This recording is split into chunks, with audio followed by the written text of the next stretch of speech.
Mirë mënama edhe mirë se vinin debat për një me në zgjedhjet lokale, debatet për zgjedhjet lokale në Maqedoninë e Veriut për 2025. Në projektet të parë të emisionit tonë në komunën e ndryshme që po i bojmë në Maqedoninë e Veriut, do të diskutojmë për sfidat e komunave të ndryshme edhe i kemi 2 komuna në cilat debatojmë sonte. Në pjesën e parë për Likovën e në pjesën e dytë për komunën e Butelit. Likova është prej komunave me shumicë shqiptare. Likovën edhe debatin për Likovën e kemi planifiku me bo me krejt kandidatët. Edhe ata kanë pas me folë për planifikim urban, menaxhim të burimeve publike, investime në arsim edhe shëndetësi si dhe mbrojtjen e mjedisit. Debat për një me metet platforma e vetme që zhvillon debate zgjedhore të bazuara në verifikimin e fakteve. I kemi ftu të gjithë kandidatët edhe në këtë debat, edhe si gjithmonë, ata që nuk marrin pjesë, do t'i quajmë dezertor. Nga kandidatët që janë sonte, me ne presim debat me dignitet, argumente e qytetari për kundër fakti që jo të gjithë janë këto. Kandidat për Likovën, për kryetarët komunës së Likovës janë Erkan Arifi nga OKI, i cili s'ka pranu me marrë pjesë në debat, edhe Nexhmedin Sadiku nga Vlen. Zotni Sadiku, mirë se ke ardhë, faleminderit që ke ardhë.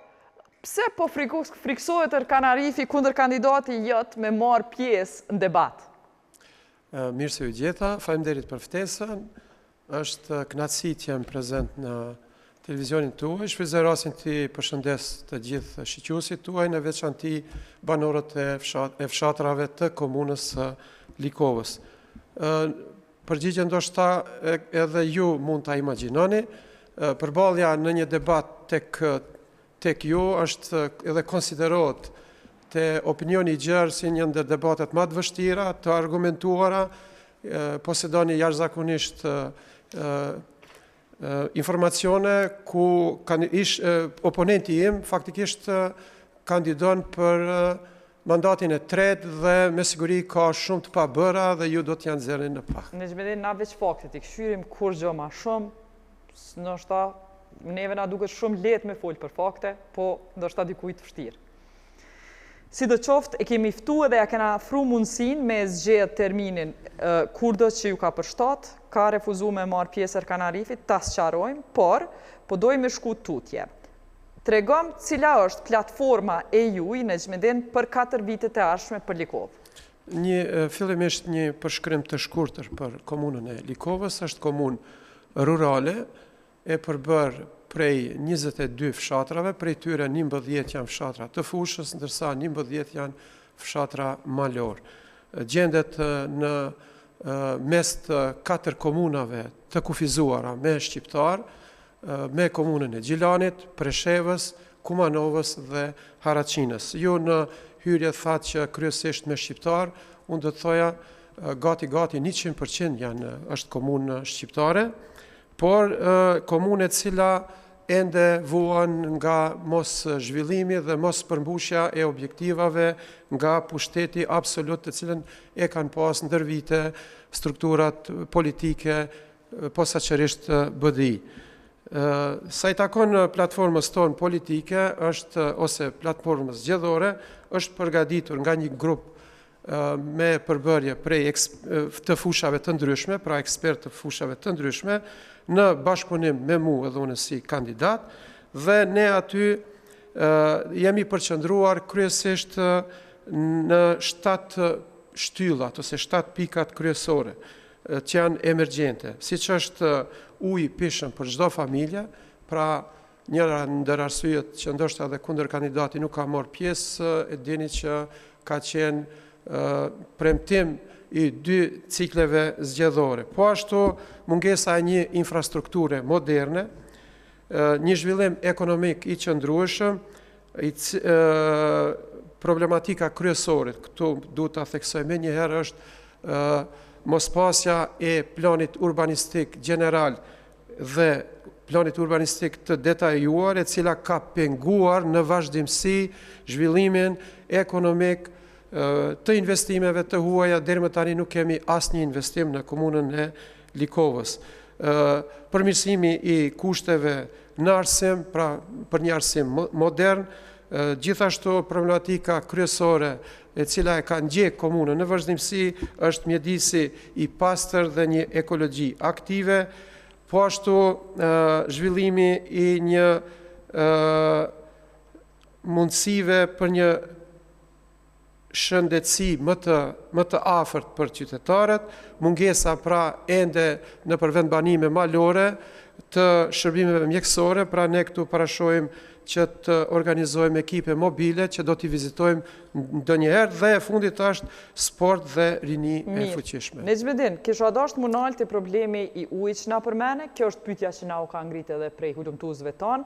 Mu po më intereson çfarë plani ke me buxhetin që ka komuna juaj për investime kapitale, sa mundeni me bo, edhe sa pritni që kam ju nimu qendra. Për hir të vërtetës, këto unë duhet paraprakisht të jap një kronologji.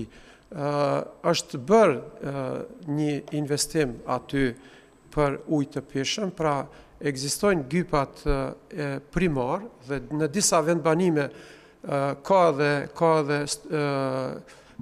sekundare të cilat mund të furnizojnë fshatin, kryesisht që janë organizu vetë fshatarët në të kaluarën, por sipas informatorëve të mia, edhe pse komuna aty posedon me 2 penda, faktikisht e furnizon me ujë qytetin e Kumanovës, i cili ka mbi 100.000 banor, ndërsa komuna e Likovës ka 27.000 banor, edhe pse gjendet pra afër ujit, deri tani nuk është furnizuar me ujë të pishëm. Normalisht që ne tani jemi edhe si organizim politik në nivel qendror dhe kemi bërë planin konkret që banorëve t'i mundsojmë qasje deri tek uji i pishëm nëpërmjet. Krejt banorëve e premton ujin e pijes në krejt territorin e Likovës për 4 vite të ardhshme? Në fshatrat në fshatrat e fushës, faktikisht kushte ka për një gjë të tillë, ndërsa fshatrat malor ata e sigurojnë ujin prej burimeve të tyre që janë në afërsi. Ne po flasim kryesisht për vendbanimet e mëdha. A është i pishëm ai ku e sigurojnë vetë ujin e pijes? Kryesisht po. Unë kam vizituar ato fshatra, sidomos Mbrom isha në një fshat të afërt aty, ku kanë ata një breng të madhe mungesën e rrugës faktikisht, ndërsa ujin e pishëm e kanë siguruar vetë. Me organizim vetanak. Mirë, po folë për disa fshatra që i ke vizitu, unë po du me ditë, a janë që ato 2 fshatra të cilat ankohen që e kanë ujin e kontaminum, ku ky uji sipas dyshimeve është kontaminu për shkak nxehtores që është afër, ka pas dyshime për përbajtje të lartë të arsenit bazume në të dhënat e institutit.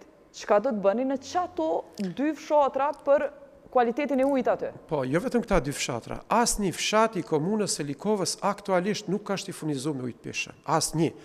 Por ne kemi detektuar këta 2 fshatra të cilat kanë probleme serioze shëndetësore për shkak të konsumimit të ujit, i cili përmban materje të cilat janë helmuese. Qysh e ndreshni këtë situatë? Po, me njëherë do të ndërmarrim veprime konkrete, pasi që ekziston infrastruktura primare dhe sekundare në këta 2 fshatra, ne do të ndërmarrim veprime konkrete, sidomos për shkollat, e kemi potencu, shkollat dhe institucionet arsimore ose qerdhe siç janë, ose institucionet të tjera, aty do të ndërhyjmë me njëherë të ndalohet ai ujë që e pinë ata, do të intervenojmë fillimisht me ndonjë cisternë ose ujë të me anë të ujë të blem faktikisht, që ata nxënës t'i shpëtojmë nga përdorimi aktual derisa se ky veprim kërkon pak kohë. Unë u interesova edhe me ekspertë të fushës, ata kanë ende problem me ekipimin tek dy bazenet kryesore të filtrimit, njëni është për të gjithë fshatra, ndërsa njëni është vetëm për... Po flet për me adresu problemin në shkollat e nxënësit, mos me pi, po edhe në shtëpia është problemi. Sigurisht, por thash ne do të fillimisht veprimin e parë do ta ndërmarrim aty ku është më e ndihshme, siç janë fëmijët. Normalisht ata fëmijë ku shkojnë në shtëpi, çfarë ujë pinë? Vazhdojnë ta pinë ujin e kontaminuar. Po nuk është ky faji yni, faktikisht është faji i 2 dekadave të njëjtës strukturë qeverisje, e cila ka qenë edhe në nivel qendror dhe nivel lokal. E nëse puni kryetar do të jetë faj edhe juj. Sigurisht, në rast se ne nuk arrim me bë, faktikisht ne nuk do të edhe ne do të ikim me debateve pas 4 viteve, nuk do të vim këto. Po sigurisht. Po thua, unë kishë sot do të më kallëzu që ti do të ja bëjsh ndryshe, ki me ardhë këto. Do të vi, në rast se ne gënjejmë edhe nuk i realizojmë premtimet tona, atëherë ne nuk kemi të drejtë morale, dalim edhe njëherë ta kërkojmë votën e qytetarit. Interesant. Tash po du me dalë me zmeden të tema e debateve tona, bosh që është çështja e ndërtimeve, edhe planit urbanistik. A ka Likova? Plan urbanistik kur do ta bëj? A ka nevojë? Për çka ka nevojë Likova në aspekt të planifikimit urban?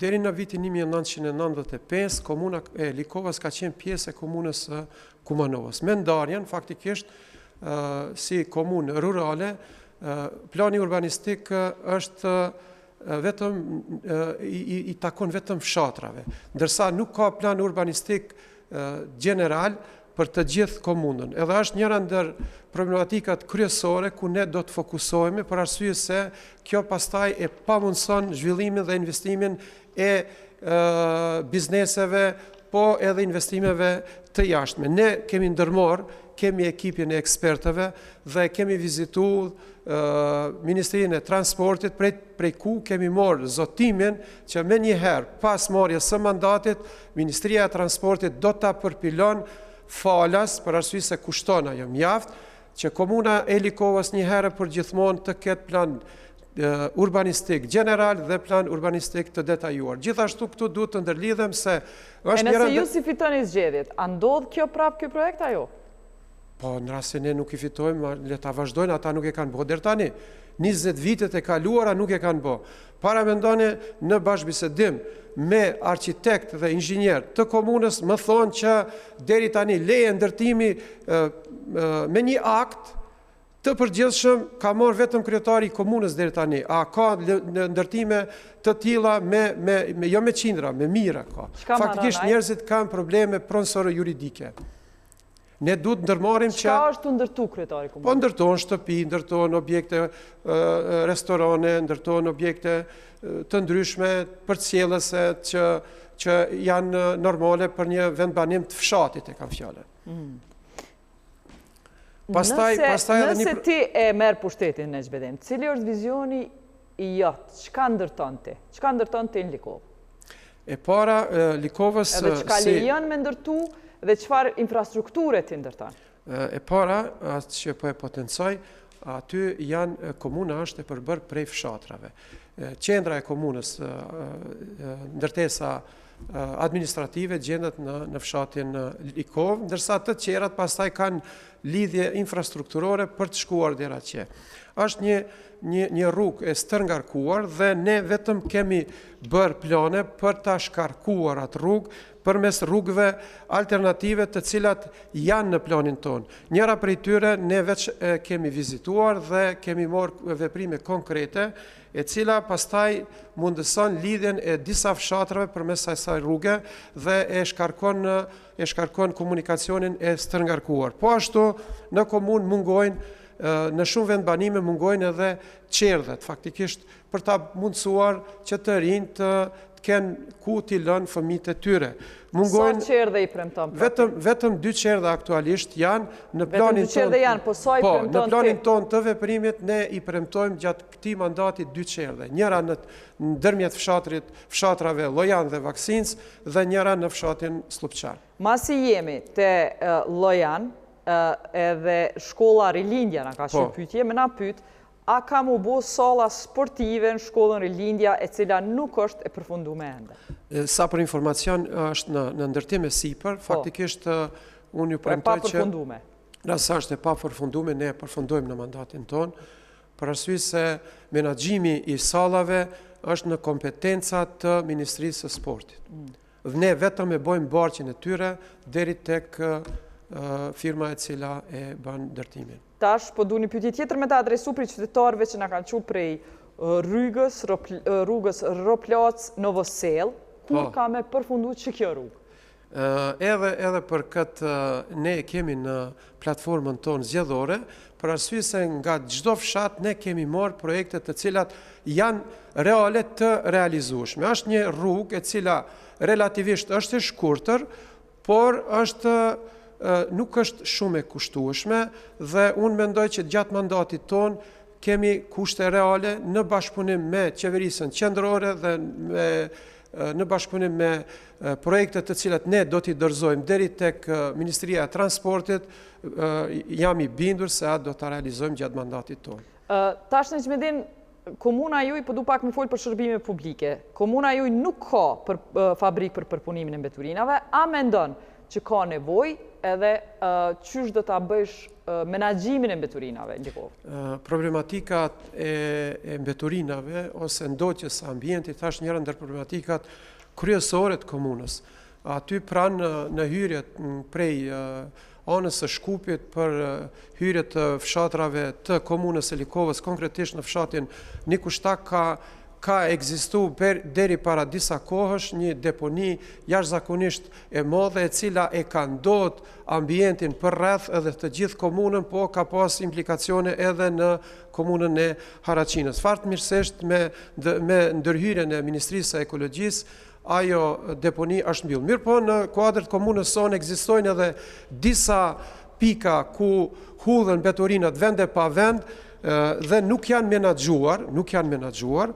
Ne shumicën prej tyre e kemi vizitu dhe kemi bë plan konkret normalisht që pas marrjes së mandatit të ndërhyjmë me njëherë me masa të ndryshme që ato t'i vejmë, t'i izolojmë, t'i vejmë në menaxhim dhe t'a zgjidhim njëherë për gjithmonë. Sa i takon ndonjë fabrikës për riciklim ose përpunimin e mbeturinave, ajo është në plan një fabrikë e tillë vetëm është në proces të ndërtimit dhe pritet të mbarojë në pranverën e vitit të ardhshëm, është deponi regionale në komunën e Sveti Nikollës, ku ne jemi pjesëmarrës si komunë edhe ne pastaj marrim obligim ligjor që t'i dërgojmë mbeturinat atje. Faleminderit, po du me të pyet për trotuar edhe ndriçim publik, sepse hy në shërbime publike. Çfarë trotuar të ri kemi me pa me juve në pushtet, çfarë ndriçimi publik ku? Njëra nga problematikat që vetëm edhe ne i kemi aty janë mungesa e infrastrukturës moderne, që parasheh dhe trotuarët. Unë disa fakte po janë nxjerr, rruga në fshatin tim në Slupçan, e cila është një rrugë regionale që lidh me Gjilanin, ka si rezultat i mungesës një kohë të trotuarëve ka pas fatalitet, ka pas vdekje të disa banorëve aty. 4 prej tyre dhe ka pas shumë të tjerë që kanë pas lëndime trupore. Pastaj kanë ndërhy banorët vetë, kanë mbledh para dhe kanë ndërtu një pjesë të trotuarit dhe nga ai moment faktikisht janë evitu. Po ashtu janë edhe disa rrugë të tjera të cilat vuajnë nga mungesa e kësaj, ku edhe kalojnë fëmijët. Fatmirësisht deri tani nuk ka ndodhur një fatalitet, por ne duhet me njëherë i kemi detektuar, i dim ku janë dhe duhet të ndërhyjmë që të ndërtojmë trotuare për ta siguruar rrugën që të kalojnë fëmijët lirshëm aty. Pastaj edhe tek ndriçimi publik ku e potencuar, gjithashtu ka disa vende kyçe siç janë rrugët kryesore dhe urat, duhet aty ndriçimi të jetë më i theksuar. Ne kemi para pa që të ndërhyjmë me poçe lehtë faktikisht. Nexhmedin, në fund të emisionit, po e du një koment tëndin të plagosjes që ka ndodhur të udhëheqësit të listës së kundër kandidatit të juaj, AKI, gjatë kësaj kohe. Kjo ka ndodhur në kohën kur ne po xhirojmë javën e parë të tetorit, ka ndodhur kjo, ka disa insinuata që ka kjo lidhje politike, disa tjera që s'ka as pak lidhje politike, po e du komentin tanë për shkak se ne dojmë inkuraju një fushat pavundshme edhe mobilizim të gjithë qytetarëve, sidomos komuniteti shqiptar me dalë me votu për cilin do kandidat. Andaj, komenti ju. Për hir të vërtetës, kjo ngjarje ka ndodhur gje. Gje pas dite ka ndodhur, jemi trishtu të gjithë, e kemi pranu këtë lajm me ndinjë të thellë dhe me njëherë ne kemi reaguar. Për ndryshe, është bashkëfshatari im, është ish nxënësi im, me cilin kemi raporte të shkëlqyeshme. Jetu fol për bartësin e listës. Bartësi i listës, doktori Zikirja Shahini. Unë i hedh kategorikisht pretendimet që ka pas me motive politike, absolutisht. Pastaj sa i takon fshatit ton, ne kemi tregu në të kaluarën, sidomos gjatë luftës së vitit 2001, të gjithë jemi një, të gjithë jemi bashkë, kur vjen në pyetje politika ose diçka tjetër ne bëhemi bashkë. Unë do të jemi pari që do të shkoj do ta vizitoj kur të kthehet në shtëpi, edhe nuk dojmë t'i japim fare ngjyrë politike. Ata të cilët po e bëjnë këtë janë të ligë, janë shpirt keq dhe dojnë të përfitojnë në llogaritë të kësaj ngjarje të keqe që nuk duhet jepet kësi konotacioni. Faleminderit. Ishte ky Nejmedin Sadiku, kandidati i Likovës nga Vleni.